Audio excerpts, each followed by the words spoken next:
Assalamualaikum warahmatullahi wabarakatuh. Perkenalkan nama saya Winda Wulansari dengan NIM 25109121200019.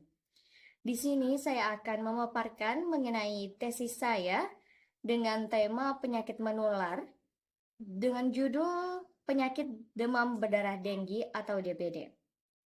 Baiklah, kita mulai yang pertama mengenai definisi. Definisi penyakit DBD. Jadi, demam berdarah Denggi atau DBD ini adalah penyakit yang disebabkan karena virus Denggi, di mana virus Denggi ini dibawa oleh vektor yaitu nyamuk Aedes aegypti.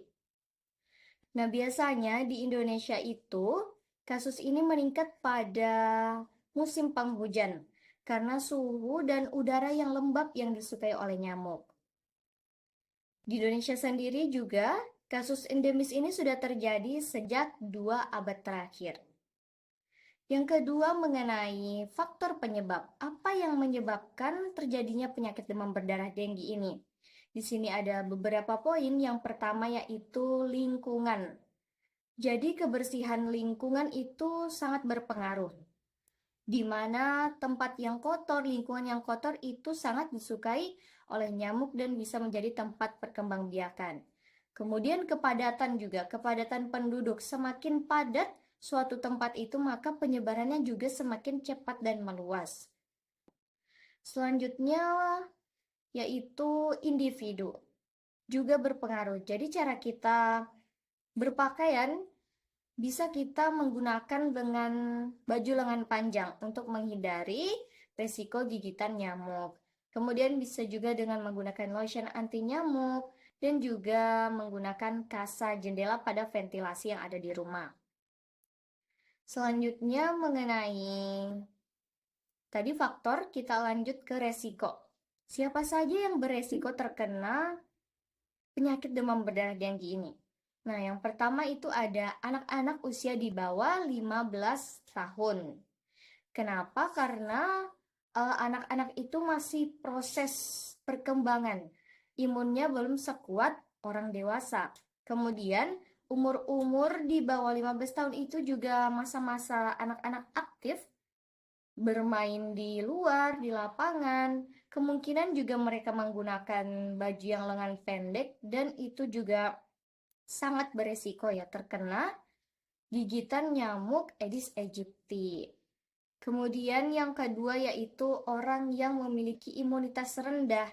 Jelas ya karena semakin rendah atau lemah imunitas seseorang itu maka semakin mudah untuk terserang virus. Dan juga orang yang pernah ada riwayat sebelumnya terkena virus Denggi ini. Tidak menutup kemungkinan, tidak menutup kemungkinan mereka tidak terpapar lagi.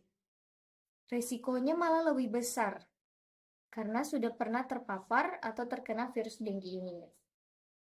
Kemudian yang berisiko yaitu orang yang memiliki pengetahuan yang rendah dan juga ekonomi yang rendah. Nah, jadi orang yang pengetahuannya rendah tentang kebersihan, tentang PHBS itu juga berisiko terkena. Kemudian orang yang ekonominya rendah seperti misalnya kita ambil contoh di pedesaan yang memiliki akses yang sulit untuk memeriksakan diri atau melakukan pengobatan ke puskesmas misalnya.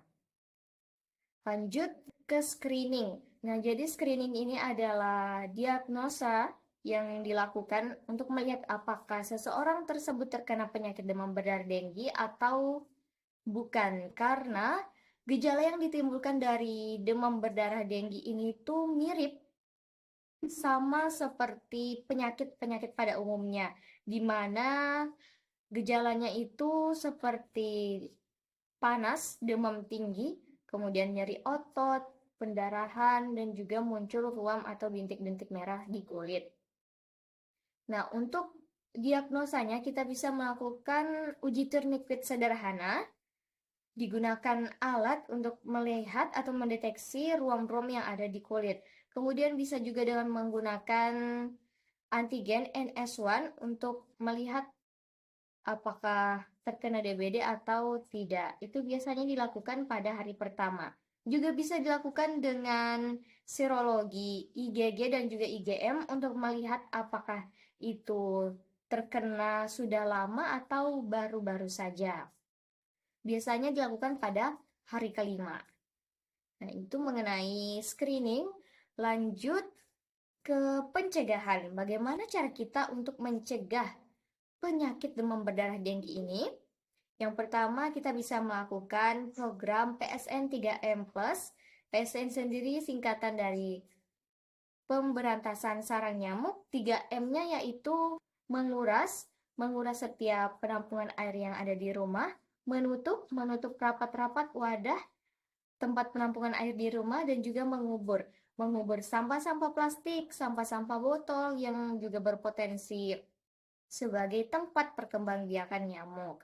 Plusnya yaitu bisa dengan larvasida, kemudian menggunakan obat nyamuk, dan juga menggunakan fogging seperti kelambu juga bisa. Kemudian selanjutnya dengan membersihkan lingkungan, merupakan program pemerintah seperti misalnya gotong royong untuk membersihkan lingkungan sekitar, dan juga fogging, penyemprotan asap untuk membasmi serangga-serangga nyamuk, dan juga bisa dilakukan dengan kampanye kesehatan dari pemerintah. Untuk individu sendiri, kita bisa melakukan pencegahan seperti tadi ya, menggunakan lotion, kemudian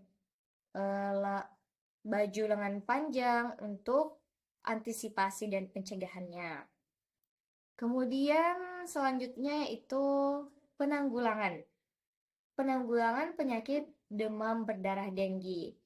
Bisa dengan gerakan satu rumah satu jumantik. Jumantik itu singkatan dari juru pembasmi jentik-jentik. Biasanya dari rumah itu ada kepala keluarga yang khusus memantau program 3M Plus ini.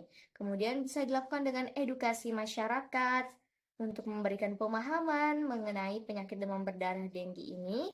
Dan juga dengan pengobatan herbal atau tradisional, bisa dengan menggunakan jambu biji untuk meningkatkan trombosit darah. Karena biasanya orang yang terkena demam berdarah denggi ini, trombositnya itu turun. Jadi bisa dilakukan dengan obat-obat herbal tradisional seperti jambu biji. Nah, itu semua bisa kita lakukan untuk mencegah, untuk menekan angka penyakit demam berdarah denggi ini. Namun yang paling penting di sini adalah kesadaran masyarakat. Semua itu tidak akan berjalan dan akan sia-sia jika tidak ada kesadaran dari masyarakat untuk mencegah, untuk beraksi melakukan pemberantasan sarang nyamuk. Mungkin itu yang bisa saya jelaskan dan paparkan. Terima kasih. Wassalamualaikum warahmatullahi wabarakatuh.